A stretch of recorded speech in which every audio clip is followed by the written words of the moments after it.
In a rainbow of variations, people all over the world worship a figure who lived 2,000 years ago. A prophet, a teacher, a healer, and a leader. In his life, he may never have imagined the vast multitudes who, to this day, still gather in his name. I think it is absolutely clear Jesus did not intend to found a new church. He didn't want to set up a new religion in opposition to Judaism.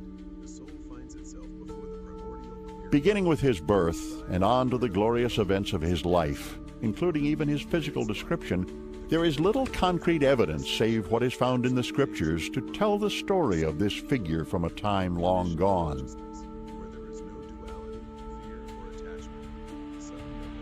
Now, at the beginning of the 21st century, archaeologists, theologians, historians, and biblical scholars peer back across time, and not all agree.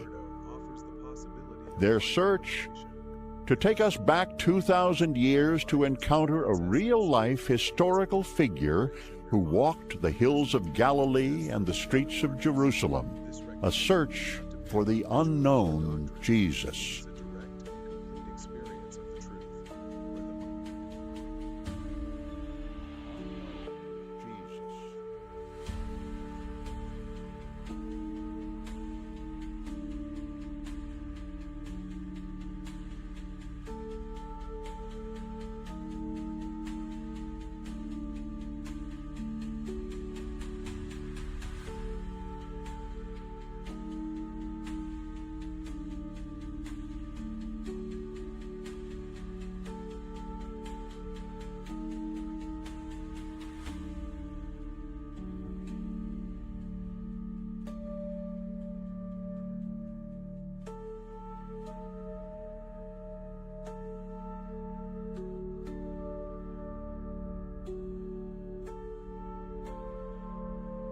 The Jesus known to us today is the Jesus we find in the four Gospels of Matthew, Mark, Luke, and John. The Jesus known to us today is the Jesus we find in the four Gospels of Matthew, Mark, and John. Many modern scholars would say this is a Jesus of theology and spirituality, the Jesus of faith.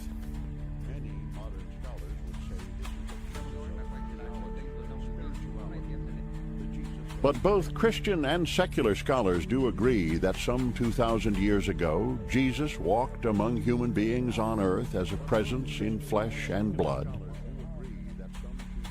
That Jesus had a human form in his place and time. Not just a Jesus of faith, but a Jesus of history.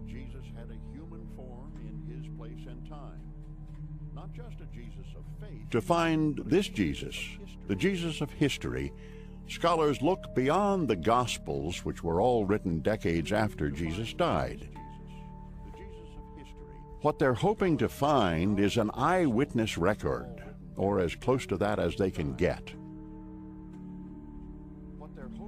And this poses some difficulty for historians because so much was lost in a long ago destructive war.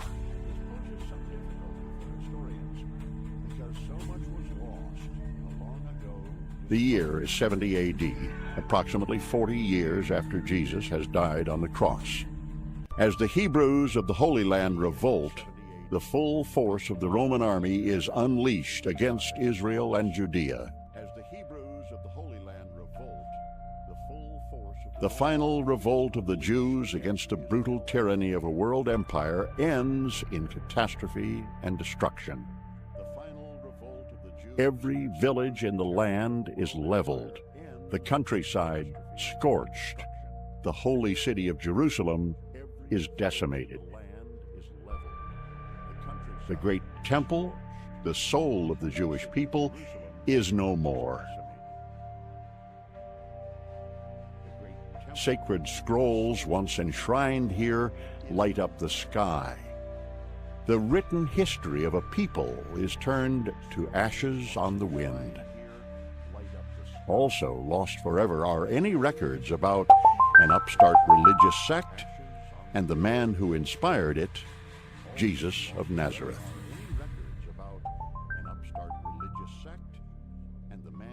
And so the question remains, who was the Jesus of history? Who was Jesus of Nazareth? And so the question remains, who was the Jesus of... Outside of the Gospels, there are no records of his life or of his death. There is not one sketch to tell us what he really looked like. He is referred to only 3 times by early historians, none of whom was even alive when Jesus died.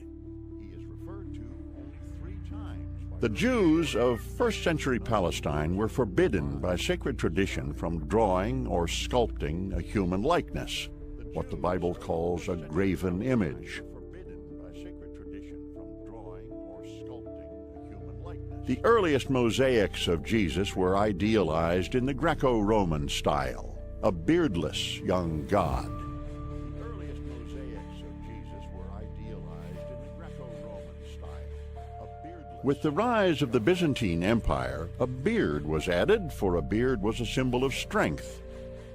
Unwittingly, Gentile artists had depicted a more traditional Jew of the first century, who was forbidden by sacred law to shave.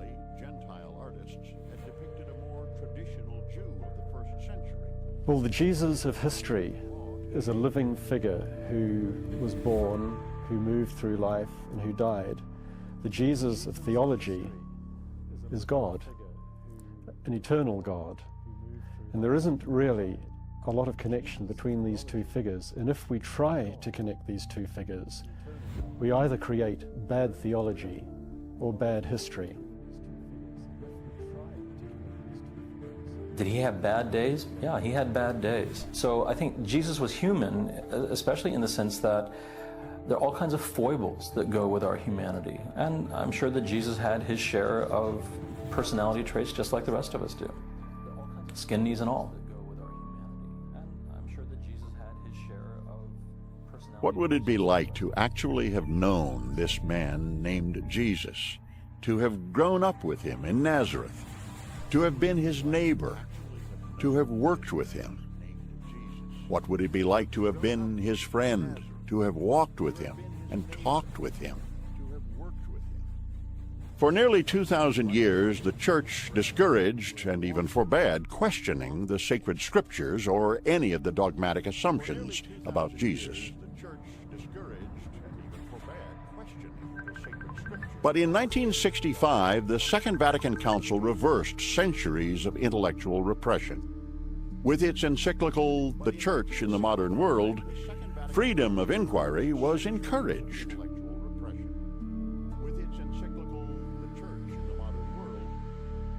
Almost simultaneously, clues to the life of Jesus were discovered that had been lost for 2,000 years.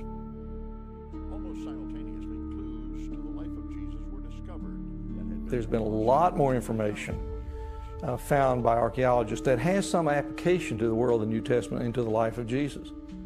So we live in an exciting time in which the first century world is becoming much more real to us than it was a few years ago. So I think we're in an entirely new phase of the study of the New Testament and of the life of Jesus.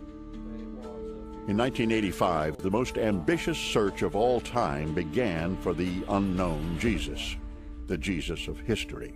In 1985, the most ambitious search of all time. 150 theologians and biblical scholars met in Berkeley, California, just outside San Francisco. They called themselves the Jesus Seminar, and for the next 12 years, they tried to separate what they suspected might be myth or theological embellishment from historical reality. The methods employed by the new Jesus Seminar were controversial. Using the New Testament as their primary reference, every act and every word attributed to Jesus in Scripture was put to a vote.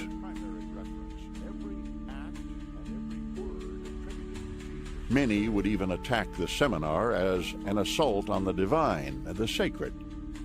Whatever its virtues or faults, the Jesus Seminar did have one major accomplishment.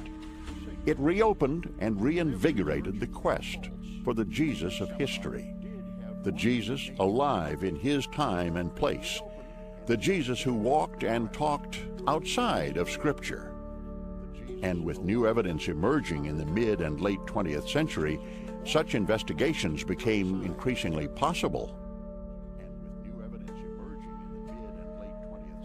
During the first half of the century, a theological movement called Neo-Orthodoxy prevailed. These people all thought that knowledge of the historical Jesus was in fact unattainable. All of a sudden, we had lots of new sources to look at that actually came to us from the first century. Those of us who came out of theological schools and graduate seminaries began to get interested again in the historical Jesus. This new surge of interest in the historical Jesus was fueled by two archaeological discoveries made in the 1940s. The Dead Sea Scrolls, which were found at Qumran, about 20 miles east of Jerusalem, and the Gnostic Gospels, which were found just outside the Upper Egyptian village of Nag Hammadi. Both discoveries opened new windows, not only on Jesus, but on life in the Holy Land of the first century. 300 years after the death of Jesus, the church finally made a decision. The Gospels of Matthew, Mark, Luke, and John would become the heart of the new Christian Bible, the New Testament. All other Gospels were banned for centuries. It seemed there was no room for Thomas or Peter or Mary Magdalene or Philip or tens of other Gospels. And so the Jesus of the four Gospels that were canonized became the Jesus known to us today.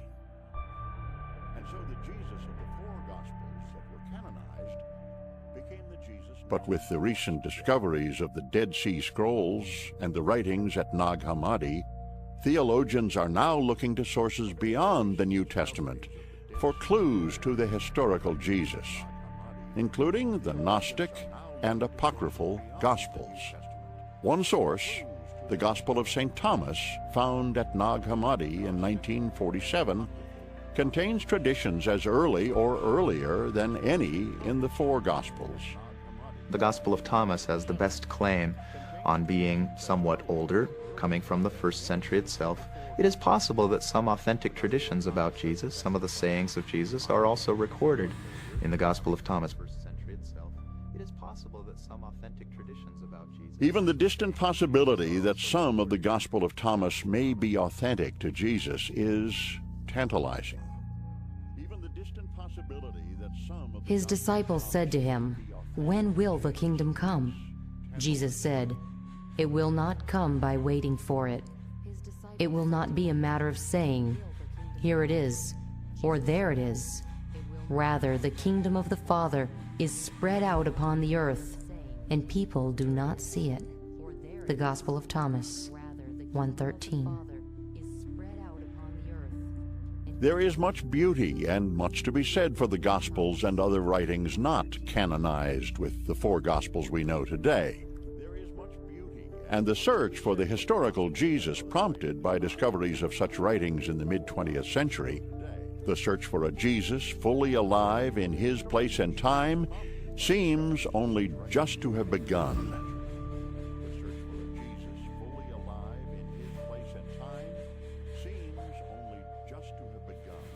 It was 2 millennia ago that Jesus began his ministry.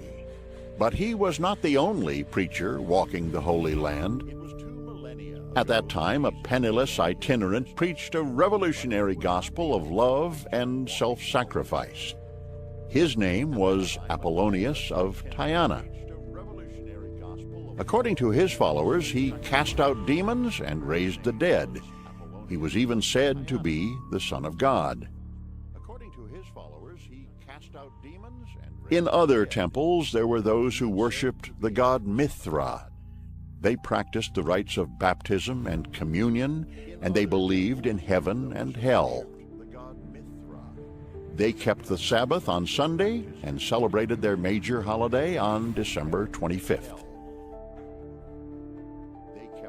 These were only two of many similar religions that were springing up in ancient times.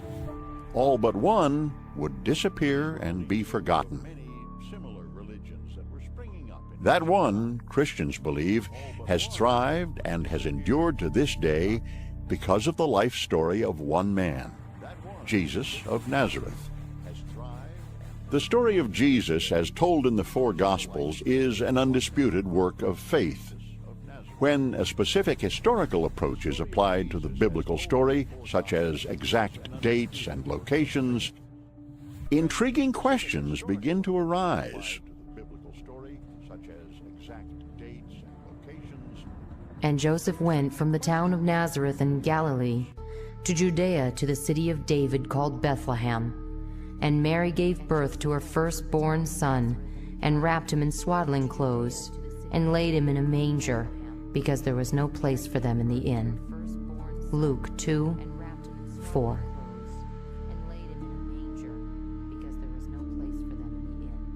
Nowhere in any of the Gospels is there any hint of Jesus' actual birthday. The world will celebrate his birthday on December 25th, a date determined in Rome at the end of the 5th century A.D. December 25th is the winter solstice, the traditional birthday of Mithra and of other pagan gods. Unable to eliminate a pagan holiday, Christians make it their own.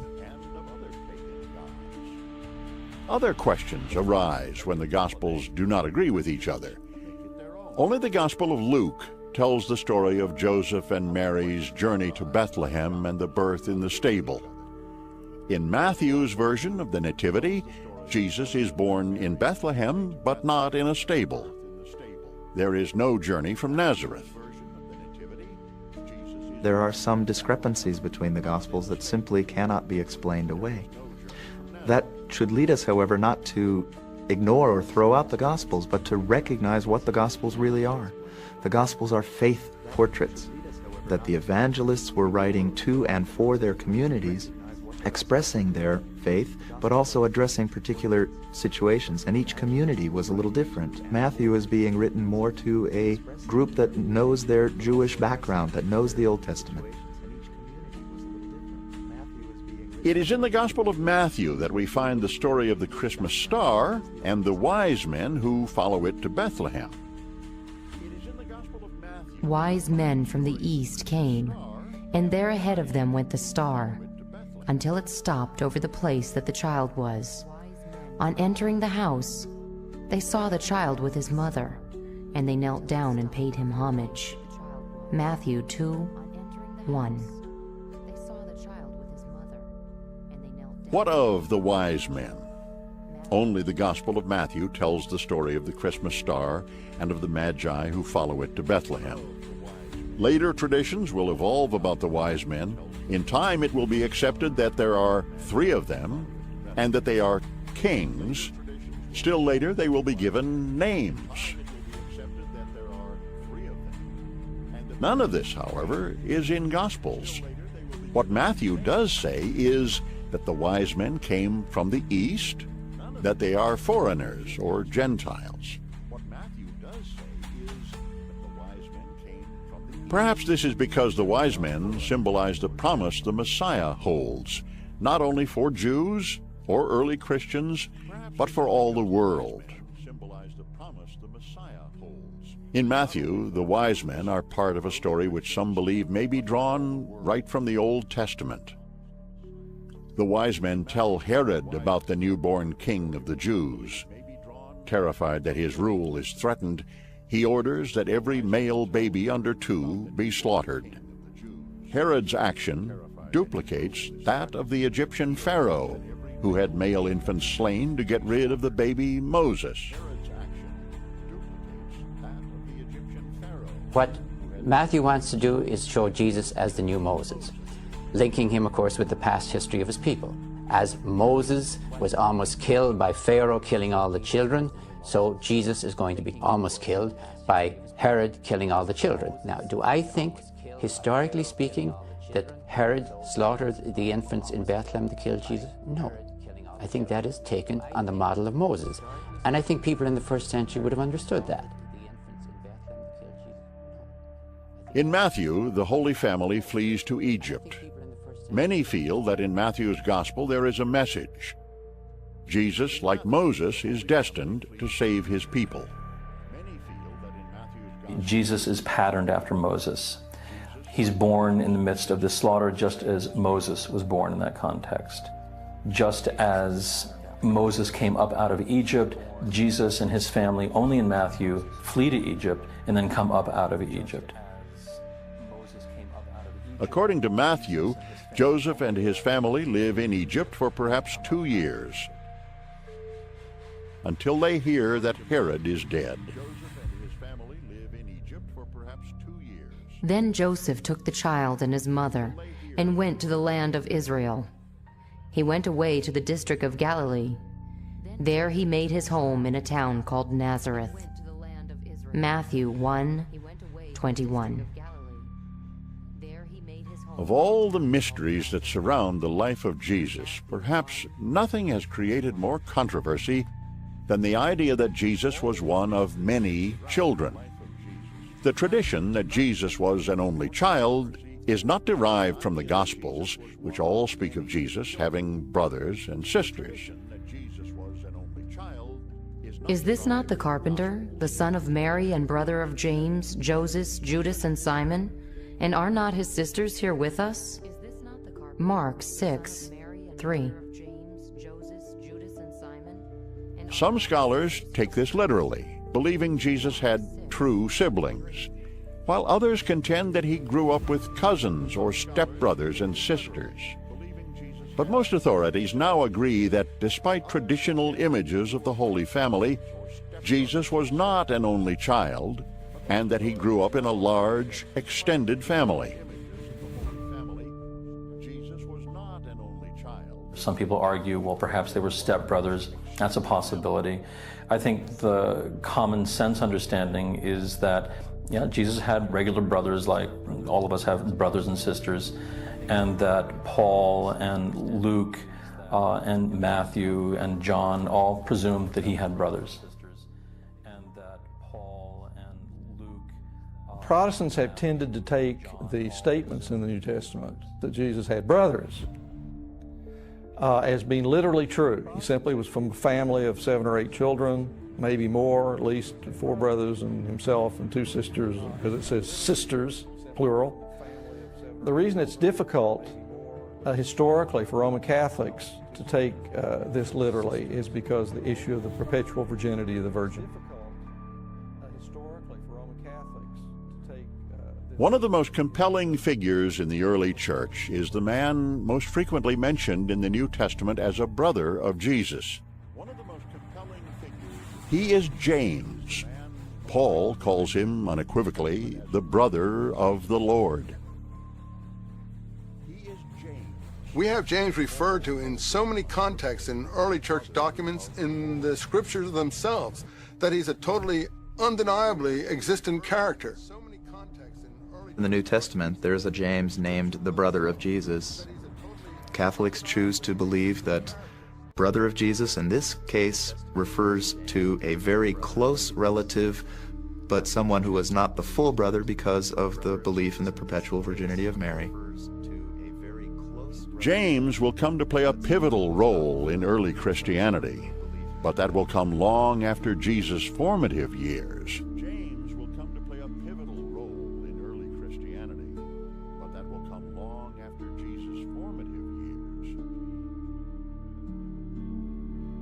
Nazareth, the boyhood home of Jesus, is today a thriving city of more than 20,000. The tiny village that stood here 2,000 years ago now exists only in the imagination. The land where Jesus grew up was not a free country. It was a territory of Rome. Herod Antipas, the son of Herod the Great, now ruled the northern province of Galilee. Here, hidden in the green hills of the Jezreel Valley, not far from the freshwater Sea of Galilee, was the tiny community of Nazareth. This small Jewish town was fed by a single spring, which could nourish only a few hundred people, their crops, and livestock. This small Jewish town was fed by a single spring, which could nourish only a few hundred. And yet, fully 1/4 of the village's harvest was taken by Rome, an onerous tax by the Roman emperor. Rome was involved in running an empire. They did not take over Palestine, the link between, say, Egypt and Syria, simply to round out the littoral of the Mediterranean. They wanted to get something for their money. They wanted to exploit the land. Here in this clannish Jewish settlement called Nazareth, here where people lived in 1 or 2 room clay brick houses, here in the shadow of the Roman conqueror, it is believed Jesus grew up, shaped by the ancient laws of Israel. Under the watchful eye of the Roman invaders, the Jews of Nazareth were allowed to pursue their lives and practice their religion, but they were not free. Paganism was extremely tolerant. It was a worldview, and it was a very tolerant worldview. It might well have said, well, I'm Roman, my god is Jupiter, you're Greek, your god is Zeus. Over here in Egypt with Amun-Re, and over in Judea there's Yahweh. Same god, different names. It sounds very tolerant, multicultural, ecumenical. Now what a Jew might say is, well, not exactly, because your god Jupiter has his foot on our necks, and our god Yahweh says that's not right. So no, we are talking about different gods. To the Hebrews, the Roman gods were gods of oppression, while the god Yahweh would have represented their best hope for freedom.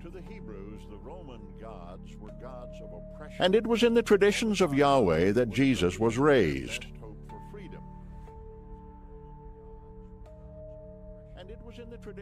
It is believed that at the age of 5, Jesus began studying the 5 books of Moses, and that at 10, he began to learn the oral traditions of his people. The Gospel of Luke tells us that as a child, Jesus had mastered the Scriptures. Gospel of Luke also tells of a signature moment when the 12-year-old Jesus visited Jerusalem with his family. After 3 days, they found him in the temple, sitting among the teachers, listening to them and asking them questions. And all who heard him were amazed at his understanding and his answers. Luke 2:46. There are many differences about the historical Jesus among scholars. But the one thing that they all agree on is not simply that Jesus was a Jew by accident, but that Jesus was an observant, complete Jew, and that the movement of Christianity has Jewish roots that penetrate throughout it. The story in Luke of Jesus in the temple is the only account of Jesus' boyhood in the Gospels. None of the Gospels shed light on how much formal schooling Jesus actually had. How educated Jesus was is debated a lot among scholars and among Christians these days. We should avoid both extremes. We tend to assume today that reading and writing go hand in hand. I would suggest that a lot more people could read in the ancient world because of learning to recognize the letters and the words they corresponded with, even though they themselves couldn't write. Children would not have had a chance to learn how to write in school the way we take for granted these days with very inexpensive writing materials. Children would not have had a chance to learn. Some point to the Gospel of John as an indication that Jesus had very little, if any, education, that he may have, in fact, been illiterate. How does this man have such learning when he has never been taught? John 7:15. Jesus probably was not a well-trained rabbi.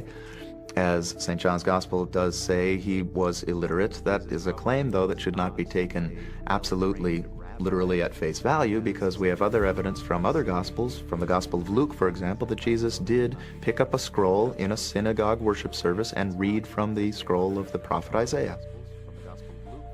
The Gospel of Mark tells us that Jesus learned a trade. He was a carpenter. Some scholars now feel that a more accurate translation of the ancient word would be stonemason. Whether as a carpenter or a stonemason, biblical researchers believe that the youthful Jesus labored here in Sepphoris.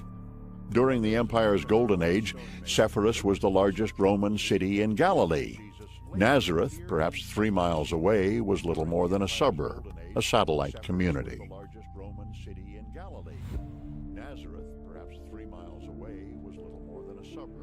After its destruction during a Jewish revolt, Sepphoris was gradually rebuilt. This city of stone was reconstructed during the period of Jesus' youth. There is little doubt that it drew laborers from Jesus' hometown of Nazareth, less than an hour's walk away.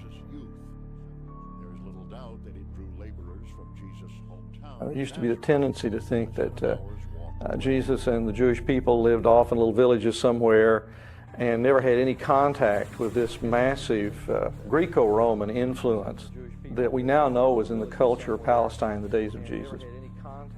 So there's a good bit of interaction. I think Jesus probably interacted with Greek-speaking people and with even with Romans much more than we have thought in the past. Perhaps somewhere in these crumbling streets and walls, in the rubble that once was a house or a bath or the Colosseum, are stones shaped by and placed by 2 anonymous craftsmen from a nearby town who would come to be immortal, Joseph and his son Jesus. This cosmopolitan center of world culture could have been a critical part of Jesus' education, perhaps even the source of some of his new ideas. Artisans traveling from Greece would have brought with them the philosophies of Aristotle, Socrates, and Plato. Along with their precious cargo, traders from the East might well have imported the teachings of Buddha. And so it is here in Sepphoris that Jesus may have encountered cults and faiths other than Judaism. There are other reasons to believe Sepphoris had a personal hold on the young Jesus. In biblical lore, though nowhere in the Gospels, Sepphoris is said to be the hometown of his mother, Mary, and his grandmother, St. Anne.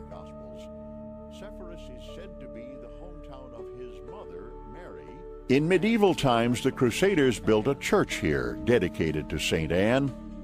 And somewhere in these hills, those same Crusaders felt they had found the very spot where Mary was actually born.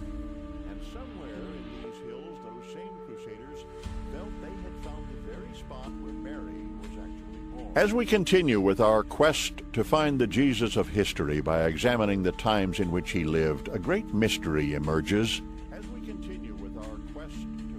Where was Jesus between the ages of 12 and 30?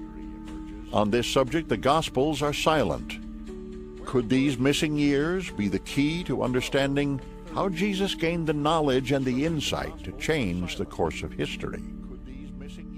Some astounding and compelling theories are emerging.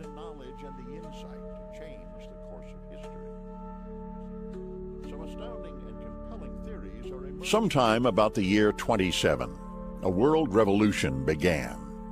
Its leader commanded no army, he fought no battles, he ruled no kingdom. Yet this peasant with no political power and little or no education ignited the most sweeping social change in history. Part of his legacy is a 2,000-year-old mystery. Where was the man named Jesus of Nazareth between his childhood and the beginning of his mission at the age of 30? Where did he develop his revolutionary ideas and philosophy? Where did Jesus gain his knowledge? No one knows that. It's simply explained away with miracles. And from where did he get his high standard of ethics? Where did that come from? Why is he so different, and why does he react so totally unlike the people who surround him? These are questions without answers. The questions are not new. They were first voiced 2,000 years ago by the people of his own village as he began his ministry. Many who heard him were astounded. They said, "Where did he get all this? What is this wisdom that has been given to him? Is this not the carpenter, the son of Mary?" Mark 6:3. Through the centuries, biblical historians have tried to answer the questions about where Jesus could have developed his ideas and his principles.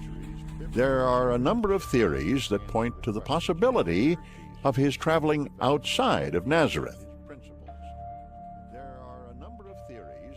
Theologians and scholars have long been intrigued by the unmistakable similarities between the teachings of Jesus and of Buddha. Both preached charity, simplicity of life, service to the poor, forgiveness rather than revenge, and love thy neighbor. Some believe that Jesus spent much of his life not in Nazareth, but in India. In the year 1887, a book was published in Russia which rocked the Christian world. It was vilified and condemned. It was called The Unknown Life of Jesus Christ. The writer, Nicholas Notovich, was a respected journalist.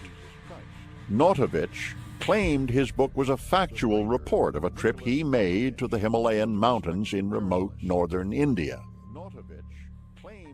Notovich may well have been the first outsider to make his way to Hemis, an isolated Buddhist monastery hidden high in the Asian mountaintops. Gaining the confidence of an elderly monk, he was shown ancient scrolls which tell the story of a scholar and prophet named Issa. In these secret records, Issa is described as a foreigner from a small Mediterranean country. The stranger arrived in India as a teenaged boy to study the teachings of the Buddha. And according to the scrolls, he lived here 500 years after the prophet Buddha died, a time that coincides exactly with the lost years of Jesus. Nicholas Notovich was convinced that Issa was Jesus of Nazareth, and that he carried back to his homeland the principles of Buddhism. Some people have suggested that he might have traveled to India or go to other far-out places where he may have gotten some wisdom of other cultures. All of that is pure speculation. We have no evidence that he did so.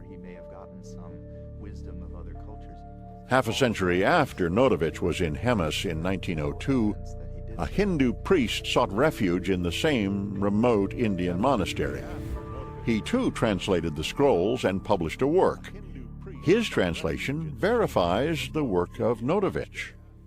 He too translated the scrolls and published a work. Ancient writings do exist from both Persia as well as India that Jesus did indeed travel to India, but we do not have 100% proof that he was there. The proof, however, does lie in his teachings when compared to sacred Buddhist writings. Perhaps the most unusual legend of the missing years recounts a journey that would have taken Jesus thousands of miles from Nazareth. He would have traveled across 2 seas to England, a land whose history would become intertwined with Christian mythology. The 19th century poet William Blake recalls what most think is only a folk tale. And did his feet in ancient times walk upon England's mountains green? And was the holy name of God on England's pleasant pastures seen? William Blake, 1824. To this day in southern England, in Cornwall, villagers speak of Jesus having once walked here. Beneath these rolling meadows, the earth is laced with tin. 2,000 years ago, the story goes, the gospel character Joseph of Arimathea came to England to trade for the precious metal. And according to the legend, he brought with him his nephew, Jesus of Nazareth. At that time, ancient England was inhabited by the pagan Celts. Their religious leaders, the Druids, believed they were descended from a divine being. They also believed in an immortal soul.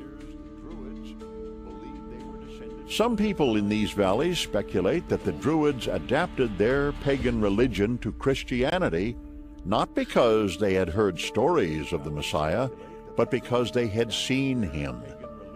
However, most scholars believe that it was the conquering Romans who arrived 2 centuries later who would convert the Druids to Christianity by persuasion and genocide.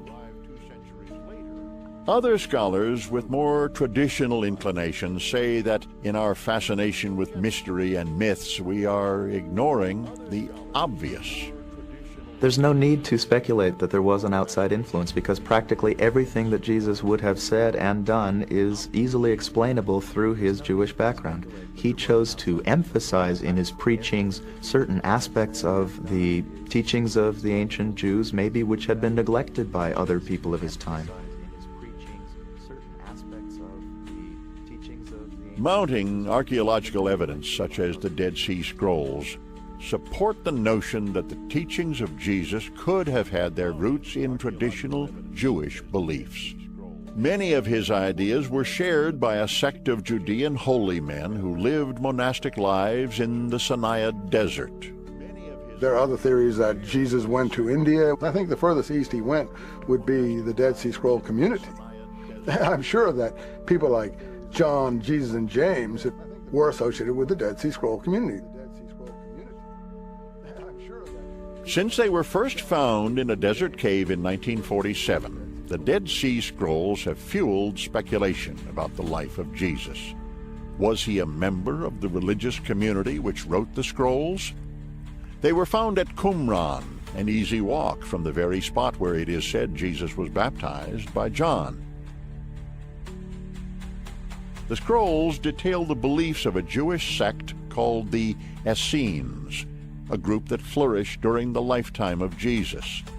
The beliefs of the Essenes often seem to mirror the teachings of Jesus. It's my belief that the group of people at Qumran and the group of people whom we call the early Christians are one and the same people. That this wider messianic movement in ancient Judaism was the same movement out of which the Qumran people emerged, and out of which the early Christians also emerged.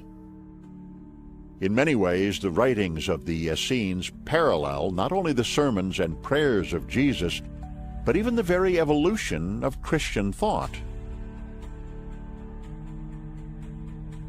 Take something like the Beatitudes. And as a matter of fact, there's some Beatitudes from Qumran, which are not as elevated as we have in the Gospels, but nice, so that you see this progression.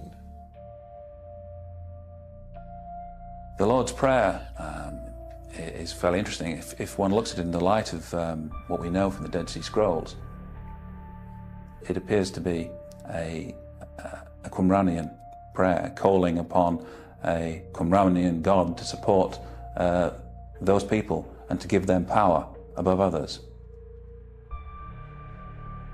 It seems probable that Jesus knew of the Essenes. Qumran is only a few miles from Jerusalem. He may well have lived here for a time, but so far there is no proof. The truth may lie still buried in some undiscovered scroll. Where Jesus was during the lost years may remain a mystery forever.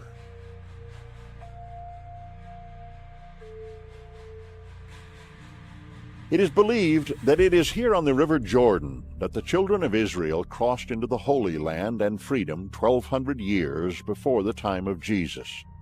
They had been led out of bondage by the great prophet Moses.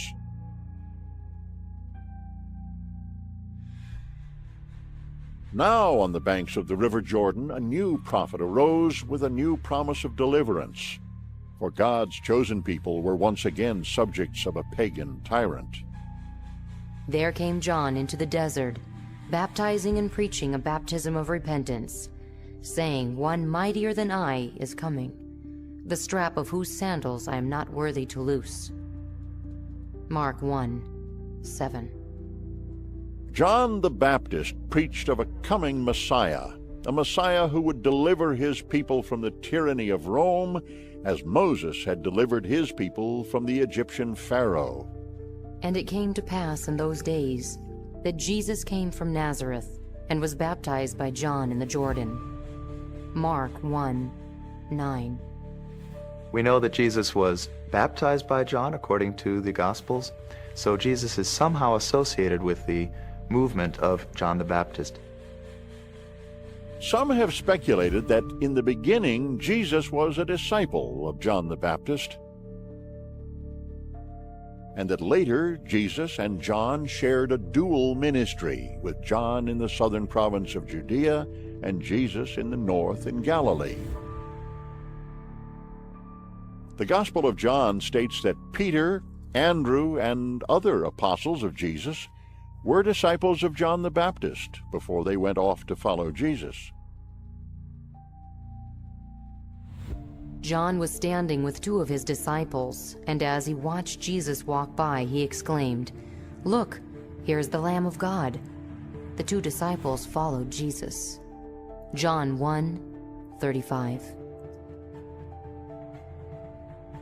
According to Mark, Matthew, and Luke, Jesus found the first of his apostles among the fishermen on the Sea of Galilee.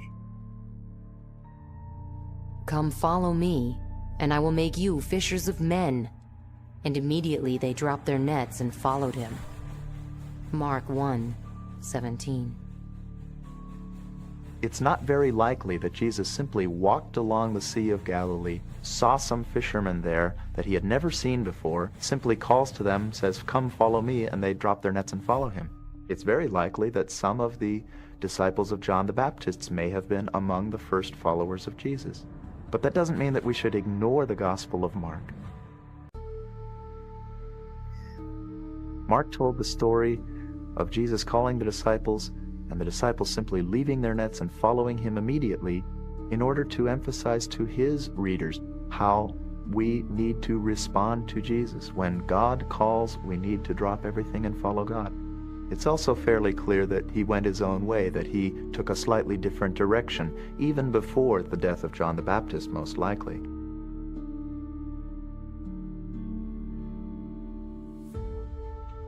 When Herod's birthday came, Salome danced before the company, and she so pleased Herod that he promised to grant her whatever she wished. She said, "Give me the head of John the Baptist, here on a platter." Matthew 14:6.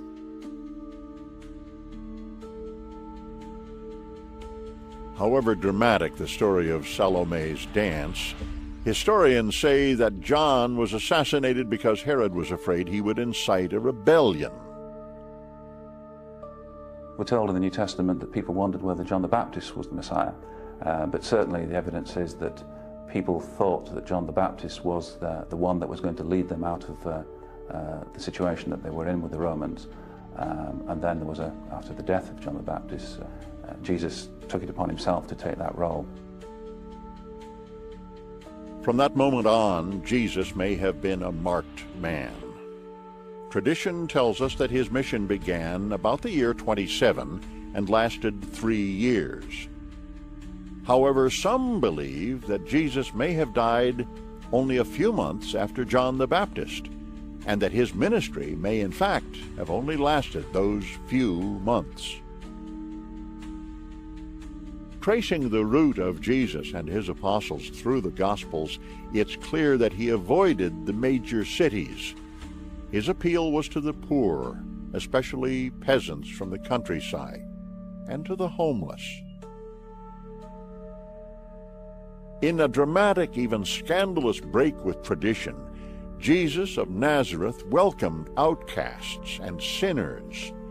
He treated women as equals. This mountaintop church, tradition says, marks the spot where Jesus made his most dramatic promise to the poor. Blessed are you poor, for yours is the kingdom of God. Blessed are you who hunger now, for you shall be satisfied. Blessed are you who weep now, for you shall laugh. Luke 6:20. When you get to the Sermon on the Mountain, when Jesus goes up on a mountain and proclaims, "You have heard what was said, but I say to you," you're ready for that. Anyone in the first century would see the lights going off in their head. Jesus is the new Moses. Therefore, if he's a new Moses on a new mountain, he needs new commandments. But the Beatitudes are not commandments or laws which must be obeyed, but promises which give meaning. For the Beatitudes tell us that people's suffering is not in vain, that their lives are not without purpose. The message of Jesus gives hope to the hopeless. According to the Gospels, it is on a mountaintop that Jesus, like Moses, revealed the promises. And the Gospels claim Jesus, like Moses, was more than a teacher and a prophet.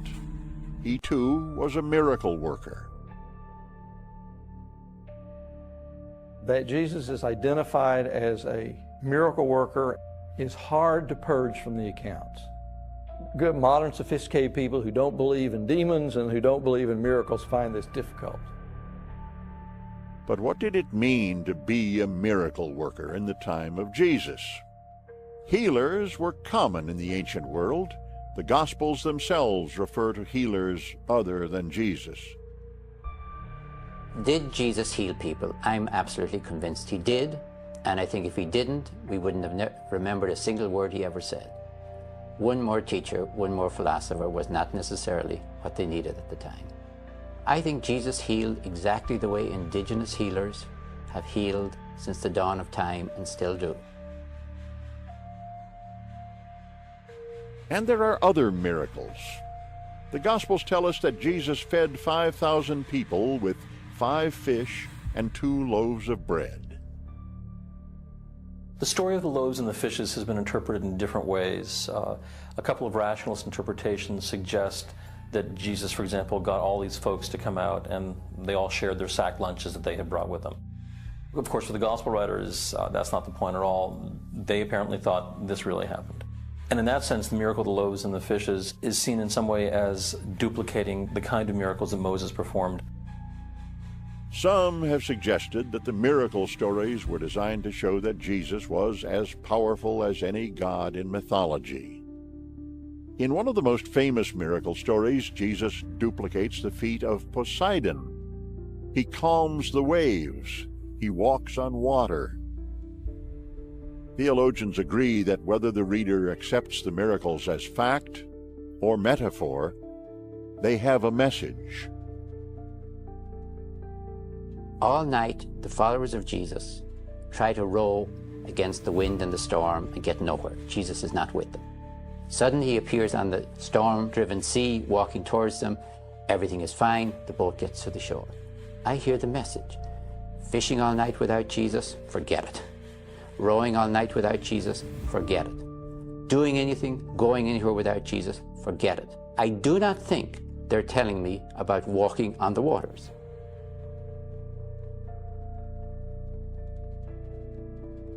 The miracle stories reveal the great theological puzzle of Christianity, the concept of Jesus of Nazareth as both man and the Son of God. For me, the most significant thing about Jesus is that he was a man. And the Christian tradition has tended to elevate him in order to protect his divine status. I think it's important that we really do understand that Jesus was a human being. If Christians have tended to overstress the divinity of Jesus, it is time for us to rediscover the humanity of Jesus, to see that, as St. Paul says, Jesus was like us in all things except sin. If Jesus was a man, did he live a life like other men? Did he have the strengths and weaknesses of other men? According to a prominent religious journal, he could have. There are those who claim that the Gospels themselves raise a startling question. According to sacred tradition, Jesus of Nazareth was single and celibate for his entire life. But this belief is not actually founded in the New Testament, nor is it consistent with the culture of that time.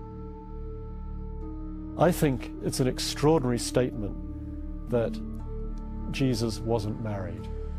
It was so unusual in those days that it would have been one of the charges brought against him.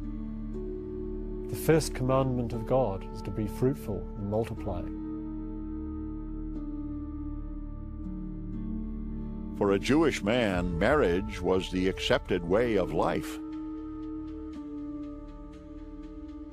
According to the Gospels, Jesus was raised and lived his life according to Jewish law. The Bible was his inspiration. Its most revered heroes, Abraham, Moses, and David, are all married and still able to serve God. In the entire Hebrew Bible, there is not a single instance of lifelong celibacy. Marriage was not a question of choice. A dutiful young son in a pious, tight-knit community would have been honor-bound to follow an ancient tradition. While he was still an adolescent, a marriage would be arranged by both families. Later, it would be consummated. Ancient Jewish laws laid down 5 duties a father must carry out to prepare his son for life and for God. He must circumcise him, redeem him, instruct him in the Torah, teach him a trade, and find a wife for him. Along with its spiritual values, circumcision in the old tradition was the first step in making a male child fit for marriage. After 8 days had passed, it was time to circumcise the child, and he was called Jesus. Luke 2:21. To redeem his son, a father presented him in the temple and made a sacrifice to the Lord. When the time came for the purification according to the law of Moses, they brought him up to Jerusalem to present him to the Lord, and they offered a sacrifice according to what is stated in the law. Luke 2:22. Joseph also made sure that Jesus was schooled in the sacred laws. And so from his childhood, Jesus knew the warning contained in the Mishnah, which was part of the oral Jewish tradition. When a bachelor attains the age of 20 and is not married, says the Holy One, let him perish. Kiddushin, Jewish oral law, 29 BC. The New Testament tells us that Jesus learned his father's trade. Joseph completed 4 of the 5 obligations he was bound to fulfill for his son. Is it likely that he wouldn't have carried out the 5th and arranged his son's marriage?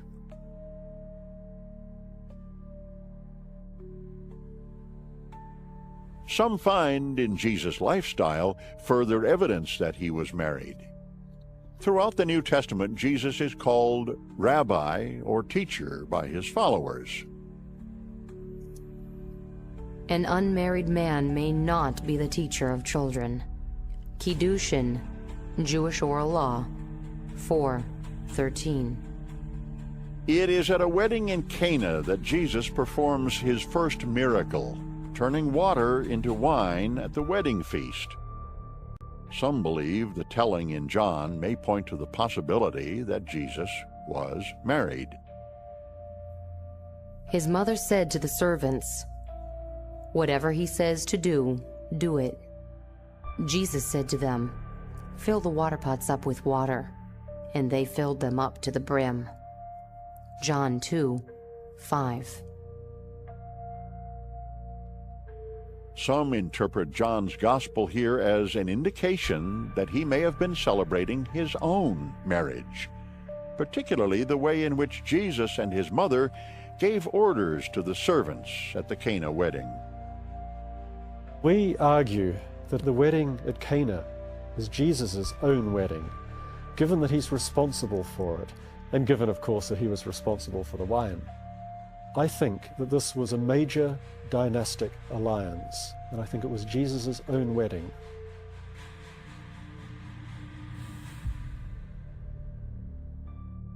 If Jesus was married, who was his wife? From the very beginning of Christian history, speculation has focused on one enigmatic woman. In the three earliest Gospels, whenever women followers are named, Mary Magdalene is always first. She is mentioned in every one of the four Gospels as traveling with him from the beginning of his ministry until the very end. But it is in the unofficial Gospels that Mary emerges as more than a disciple. There are some extra-canonical documents which make her relationship very, very close, which describe Jesus as kissing her on the lips, which is quite an extraordinary statement for a document of that time.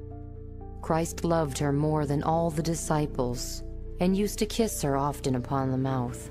The rest of the disciples were offended by it, and expressed disapproval.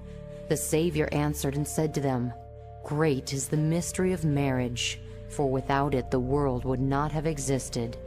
Gospel of Philip, 2nd century. I think that there was much more to the relationship of Mary and Jesus than has seen the light of day. I think Mary was Jesus' wife, frankly.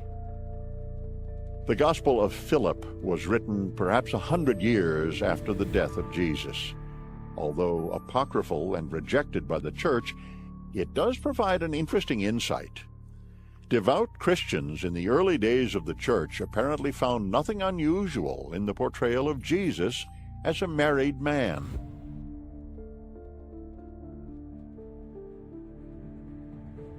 The only person the Gospels write of as suffering through all the long hours of the crucifixion until the very end is Mary Magdalene. She is the only person named in all four Gospels as coming to the tomb on Easter morning. When the Sabbath was over, Mary Magdalene and Mary, the mother of James and Salome, bought spices so that they might go and anoint him. Mark 16:1. According to the ancient tradition, the anointing of a body was a sacred ritual ordinarily performed by a close relative. Was Jesus married? There is much to point to the fact that he was a devout Jew who honored the law and traditions of his time. And in the time of Jesus, celibacy as a way of honoring God would have appeared to be a contradiction. Though in Jesus' time there were those who did defy tradition. We have evidence from the 1st century that there were some people who chose to live celibately. Among the Dead Sea Scrolls, we have several documents which show us that the community of Qumran, or the Essenes, did live celibately. It's not a convincing argument to say Jesus must have been married because absolutely everybody in his culture had to be married. That is simply not true.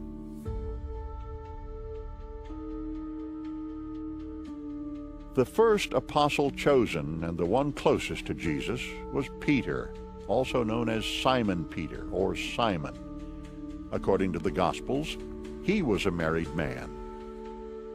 As soon as they left the synagogue, they went with James and John to the home of Simon and Andrew. Simon's mother-in-law was in bed with a fever, and they told Jesus about her. Mark 2, 1. And the New Testament records that Peter's wife traveled with him on his mission, and it tells us that the other apostles were also married. Do we not have the right to be accompanied by a believing wife, as do the other apostles and the brothers of the Lord? 1 Corinthians 9, 5. According to the Gospel of Matthew, Jesus selected a married man to carry on his mission. Thou art Peter, and upon this rock I will build my church, and I will give thee the keys of the kingdom of heaven. Matthew 16, 18. St. Peter was married and probably a father. And so were all the popes and priests and bishops for at least 3 years. Gradually, celibacy began to appear as a way of dedicating a life to God. Here and there, local church councils began to recommend chastity for the clergy. It wasn't until the year 1015 that a church law was passed forbidding the clergy to marry. But the primary motivation behind this law was not only spirituality.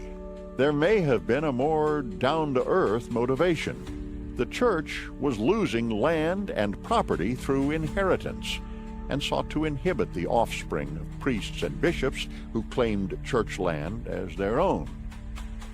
In 1545, at the Council of Trent, the ban on marriage was upheld, but the council made it clear that this was a law of the church and not of God. The council recognized that Jesus never advocated a life of celibacy for his followers. Perhaps he knew the loneliness of living a solitary life.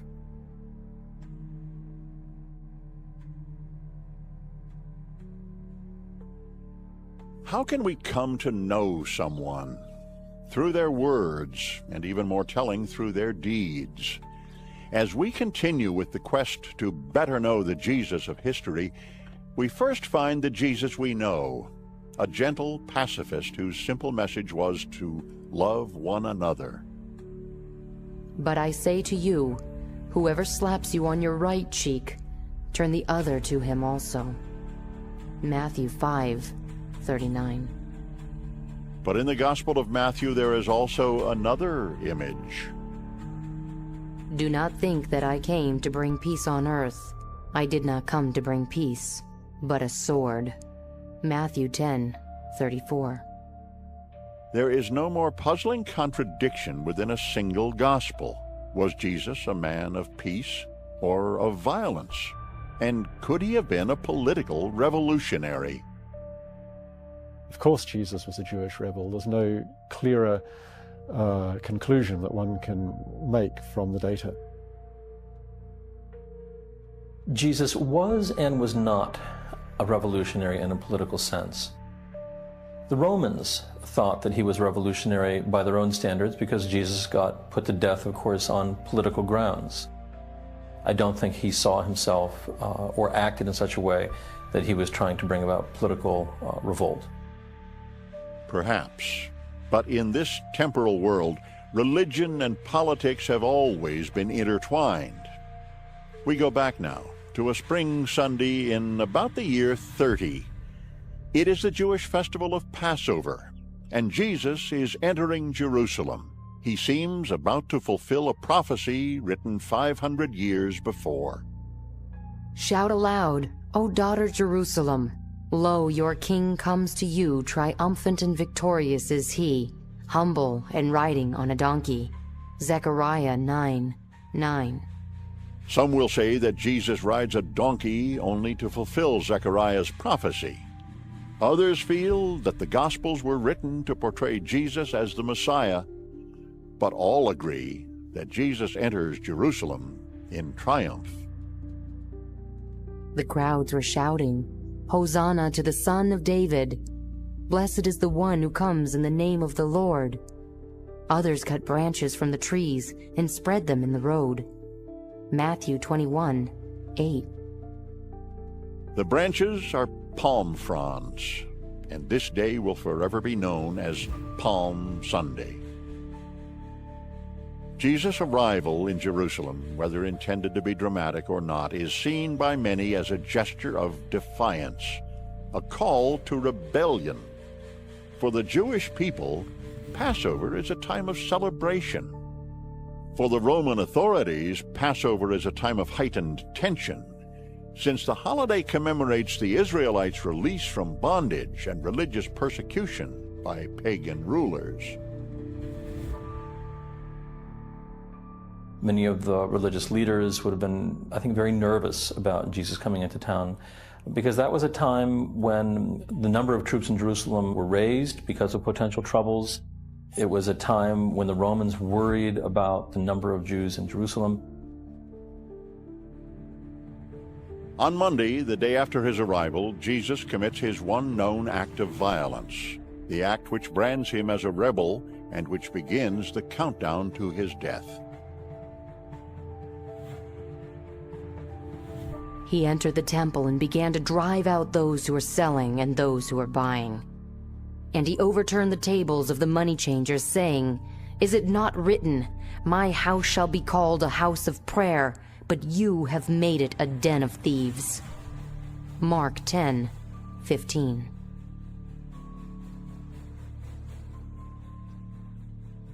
Jesus' violent behavior commands the attention of the people. It also attracts the attention of the temple's leaders.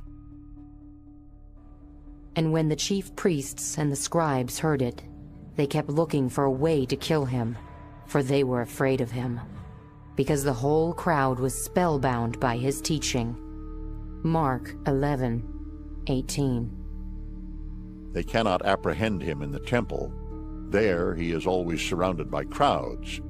But 3 days later, on a Thursday evening, Jesus is arrested in the dark of night by the chief priests and officers of the temple police.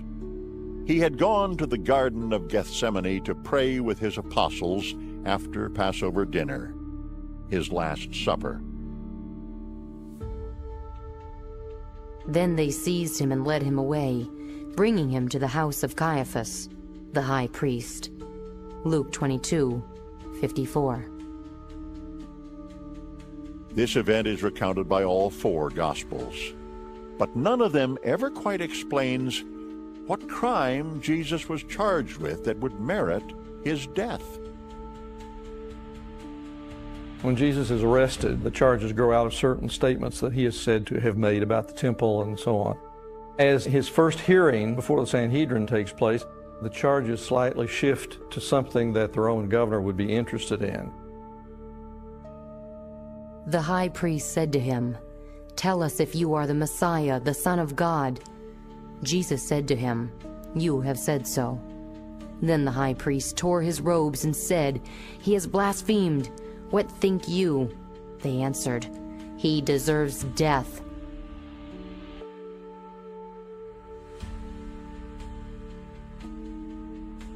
At daybreak they bound him and led him away to be handed over to the procurator, Pontius Pilate. Matthew 26:63 and 27:1. Jesus will be accused of claiming to be the King of the Jews, a direct threat to the empire and to the emperor. In the first century, religion and politics, of course, cannot be separated.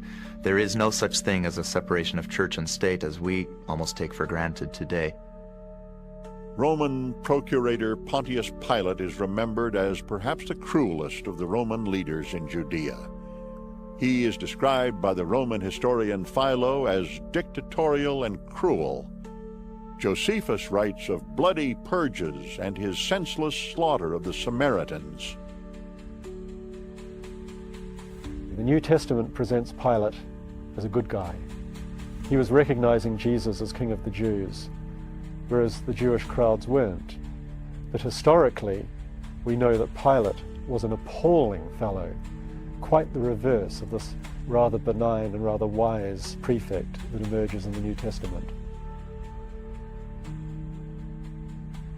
The Gospels tell us that Pontius Pilate, after a sympathetic hearing, appeals to the crowd. He tries to set Jesus free. Now at the festival, he used to release a prisoner to them, anyone for whom they asked. Mark 15:6. The crowd asks for Barabbas, a thief and murderer, and insists that Jesus be crucified.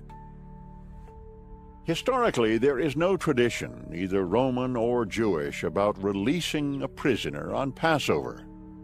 Some feel that this story and the strange portrayal of Pontius Pilate in the Gospels may have been politically motivated and designed to shift the blame for the death of Jesus away from the Romans. I think the blame is shifted from Pontius Pilate to the Jews, in part because when the Gospels were being written, Christianity is dealing with its relationships with the Roman Empire. And Luke in particular is trying to show that Christians are not a threat to Rome. According to the Gospels, the Roman governor is powerless before the frenzied mob. He delivers Jesus to be crucified.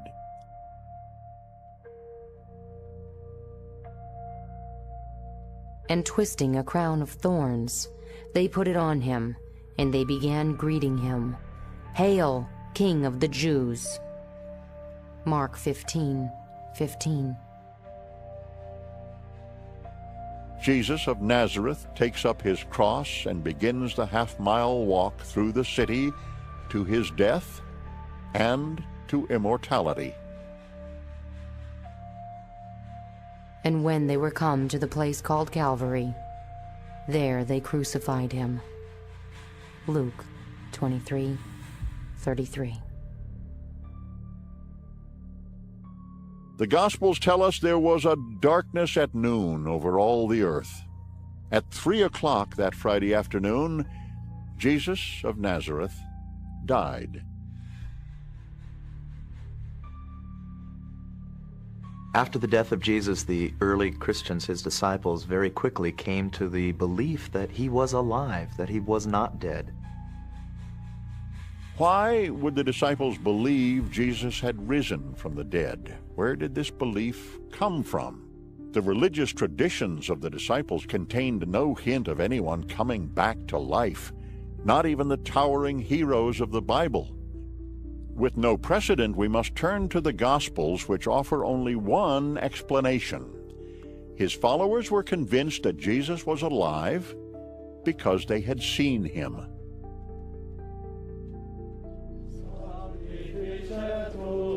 Every year on Good Friday in Jerusalem, pilgrims retrace the steps of the condemned Jesus as he made his way from Pilate's court to Mount Calvary, where he was crucified. The path which Jesus followed that fateful day is known as the Via Dolorosa, the Way of Sorrows. Here Jesus falls the first time. At one stop along the way, Simon of Cyrene is immortalized. He is the man who took up Jesus' cross. And they forced a certain passer-by, Simon of Cyrene, coming from the country, to take up his cross. Mark 15:21. The worshippers will stop 14 times along the Via Dolorosa, 14 legendary stops Jesus made on the way to his death. Veronica wipes the face of Jesus. Jesus speaks to the women. Jesus falls a third time. The Way of the Cross, 6, 8, and 9. Tradition has it that the place where the death march ended is marked by the Church of the Holy Sepulchre. It is believed the church stands on what was once Mount Calvary, called Golgotha, the place of the skulls.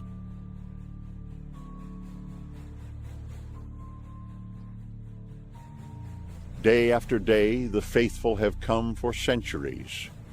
Most are unaware of the fact that the sites they revere are based on tradition and not on fact. They were selected more than 3 centuries after the death of Jesus.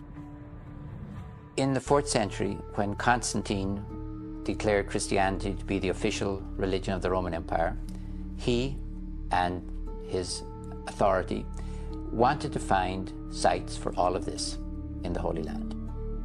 Now, when the emperor says, I want to know where Jesus looked at Jerusalem, was in the Garden of Gethsemane, was crucified, you don't say, well, Your Imperial Highness, we don't have a clue. You said, right, we'll be back to you on that.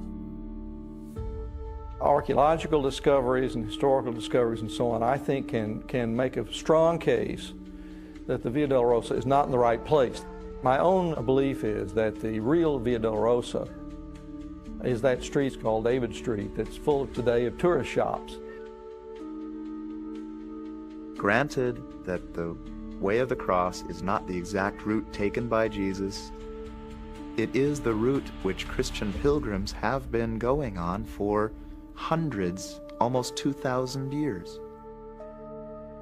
And that connects them not only with the millions of pilgrims who have followed that same path over many centuries now, but it also does connect them with Jesus, who did go to his own death on Calvary, just outside of the walls of the city of Jerusalem. The story of Jesus does not end on that Friday afternoon. In fact, it has gone on for 2,000 years. Why? For one supreme reason. On the following Sunday morning, after 3 days in the tomb, the Gospels tell us that the greatest of all miracles takes place. Jesus of Nazareth is raised from the dead. Be not afraid. You seek Jesus of Nazareth who was crucified. He is not here. He is risen. Mark 16:5. He had taught them how to live a better way of life. Now, from an empty tomb comes the promise of life eternal. Certainly the early Christians believed that God had rescued Jesus from the common human experience of mortality, and that the followers of Jesus lived in the same hope. There were no witnesses to the actual resurrection. There were only the stories of disciples who tell of seeing Jesus after his death. On their accounts, a new faith was founded. We have no doubt that there were those among Jesus' followers who had a vision of him alive after his crucifixion. Mary of Magdala claims that she had a vision in the Gospel of Mary, and we think that's probably correct because it's also reported in the Gospel of John. The resurrection is a very difficult concept. It means different things to different people. The resurrection stories, as we have them in the Gospels, show that Jesus appears in a room when the doors are locked, or he's walking along the road with some disciples who knew him and they don't recognize him. So somehow this body is different from our human bodies, and yet he is able to be touched, he is able to be seen. They can recognize that this is Jesus. In the Gospel of John, Jesus appears to the apostles who have locked themselves in a room for fear of their enemies. As the Father has sent me, I also send you. And when he had said this, he breathed on them and said to them, Receive the Holy Spirit. John 20:21. There are those who say that this is only a story. But if it never happened, what did inspire these 11 cowering men? For they emerged from hiding no longer afraid. And as Jesus had before them, they defy the Roman Empire and the temple hierarchy. In time, many, if not all, would be martyred. But before they would be put to death, these simple men would trek across the known world and begin the greatest social revolution in history.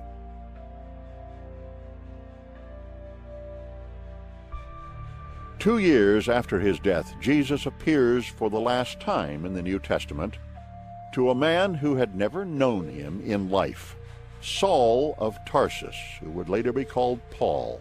a devout Jew who had once persecuted the followers of Jesus, claimed that he experienced what he described as a revelation of the risen Jesus. Paul claimed that Jesus himself ordered him to carry the word of God to the Gentiles, non-Jews who believed in other gods or in none at all. Disciples who had known Jesus saw this as heresy, and from that time on, Christianity under Paul began its irreversible split from Judaism. Paul's teaching brought him into direct conflict with the powerful head of the Jerusalem church, the man who claimed to be the rightful successor to Jesus. He was James, the brother of Jesus. The Gospels indicate that Jesus has 4 brothers. One of those brothers, James, we realize rose to leadership after the death of Jesus in Jerusalem. The evidence for the battle or the conflict or the confrontation between James and Paul comes from several sources. It's in the scripture as we have it. It certainly is in the book of Acts as we have it. In chapter 21, there's an actual confrontation between Paul and James. James was convinced that Jesus' only purpose was to reform Judaism. I think it is absolutely clear Jesus did not intend to found a new church. He didn't want to set up a new religion in opposition to Judaism. Jesus himself was a Jew. Perhaps, but the results of the battle between James and Paul are clear. Paul would become the architect of the Christian church, and James would be all but forgotten. Thus, a Jewish sect would become a world religion, and the heart of the church would shift from Jerusalem to Rome. After 2,000 years, scholars carry on the relentless search for the unknown Jesus, the Jesus of history. It begins with 2 ideas. There was a man named Jesus of Nazareth, and his life changed our lives and the course of human history. For 20 centuries, the faithful have asked, if he was only a man, how did all this come to pass?